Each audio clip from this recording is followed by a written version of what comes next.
Hello? This is Dagos Zeta speaking. How may I help you? Oh, that's right. It's a commentary, not a phone call. Silly me. Well, before we do anything else, I actually missed these on my practice playthrough, but there's a few chests and cabinets that you can get stuff from. Which every cent counts. I'm pretty sure this time I do take the time to buy the semi-automatic rifle. The semi-automatic rifle is incredibly useful, by the way. Now, yeah, it does end up, like, with its final stats being a little bit weaker than, well, maybe a lot weaker than the, yeah, I skipped that whole thing. A lot weaker than the normal rifle, but I like its firing mechanism better. It's my preference, okay? You can have your preference. It's really entirely up to you. I mean, it would have been a lot usefuler. I mean, not a lot usefuler. What? It would have been pretty useful in that part with where we were just with Ashley and saving her butt from a bunch of people who she obviously can't defend herself against. Even though. But by the way, probably one of my least favorite chapters in the game is chapter 3-4. I remember last video I was saying this is one of my least favorites, mainly because of these guys. You'll see why I hate them in a little bit, or maybe not. I don't know. But I died like 6 times at this part. It was really hard. I hate these guys because they're fast, strong, invisible, and they can attack you from the ceiling, and it's annoying. I hate them. But what was I saying? By the way, you can kill these guys from down here. Just keep shooting at them. More of them might come after you. It takes about a whole 10-shot clip of the Red 9 here to kill him. But chapter 3-4, it's... excuse me. Yeah, I am drinking something while I'm doing this, but... Chapter 3-4, for everything but the start of the chapter, you're controlling Ashley the whole time. Oh, you think she can defend herself? Not really. She doesn't have a weapon. She just throws stuff at them. She finds stuff around the room and throws them at the enemies. Now, what I do here is I was doing that trick I said I do in the other time where I go back to reset the room. Which it worked, fortunately. Because boy, oh boy, this part took me a lot of tries. But I decided I'm going to use the shotgun because it kills them real good. I was using the pistol last time for range, but there's more people here. See, he's on the ceiling as we speak. And he does that. Now... if that manages to kill you, you'll get a very disgusting death scene where half of Leon's face is ripped off, and trust me, you don't want to see that because you see like his eyeball and it's all creepy and scary. Basically, I'm pretty sure these guys are called chimeras because they remind me a lot of a creepy enemy in Resident Evil 1 that were called chimeras, so I'm assuming these are the same thing. So I hated the chimeras in that game too. Because they had instant kill attacks, by the way.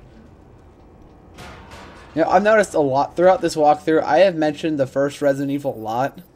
Whatever. But that right there, that little note, it was basically a memo from, excuse me, from Lewis explaining parasites in general, not just the Plagas that we're fighting now. Just parasites. Our goal is to get down there, by the way. Now, I thought a guy was like on the roof or something, or ceiling, but he wasn't, fortunately. Less for me to deal with, but I will have to deal with him over here.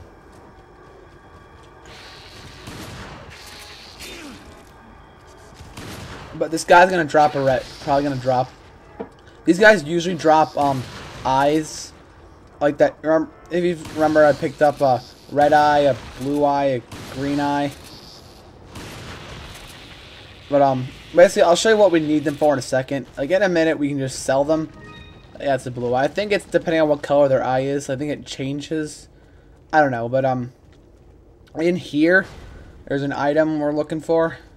It's in this chest here. It's a butterfly lamp. Basically, what you do with it is you combine all 3 eyes with it. So it'll be a red, green, blue butterfly lamp.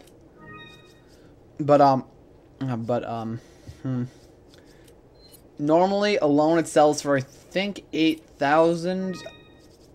Someone can look that up. I don't know. it doesn't matter because we're not going to sell it alone. If you combine all three with it, it's worth 32,000, and that is a hefty penny. Now, I always forget to do what you're supposed to do in here before I leave. Yeah, you're supposed to drain the water because we're trying to go down there. Now, I am going to skip a few of the enemies because I really hate fighting these things and I want to save ammo. Actually, to be honest, next chapter, chapter 3.3, is incredibly easy. Because there's only one remotely hard part of it, but I figured out the easier way to do it. By the way, you can't kick these things. Man. Hold on. Gotta take a sip here.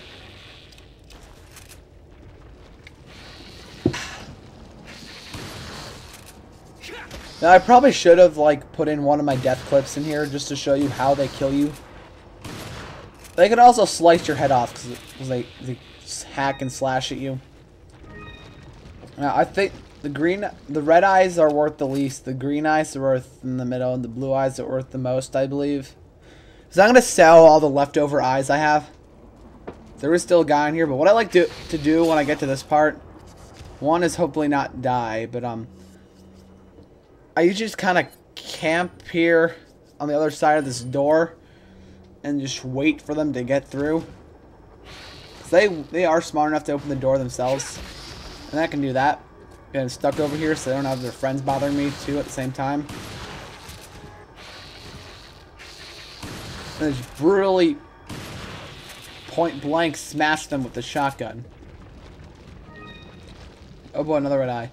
And right here, I was gonna go back and save my current progress in the room, but I was gonna do all that off screen.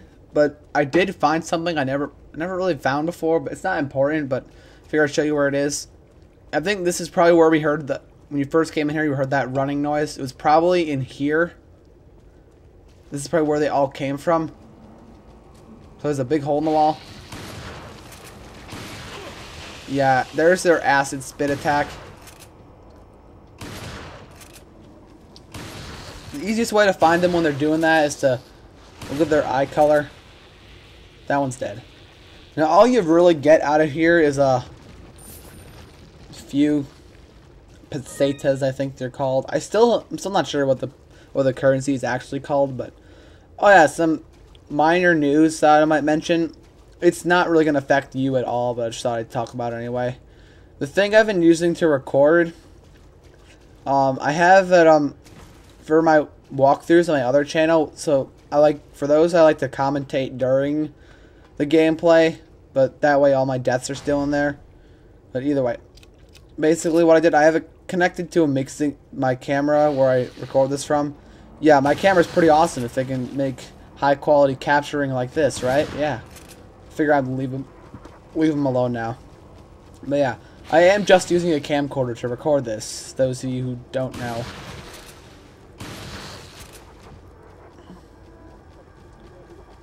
After a while, I just kind of stopped caring about where they are. And I figured, crap, I'm going to hightail it out of here. There was like an item or two I missed from doing this, like those barrels.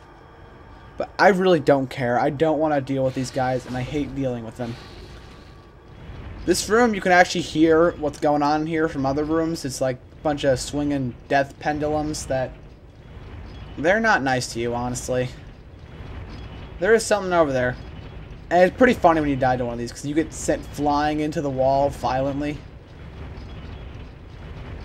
No, I like to take my time with this because I don't want to die. Obviously, because I just went through hell and back multiple times with those enemies.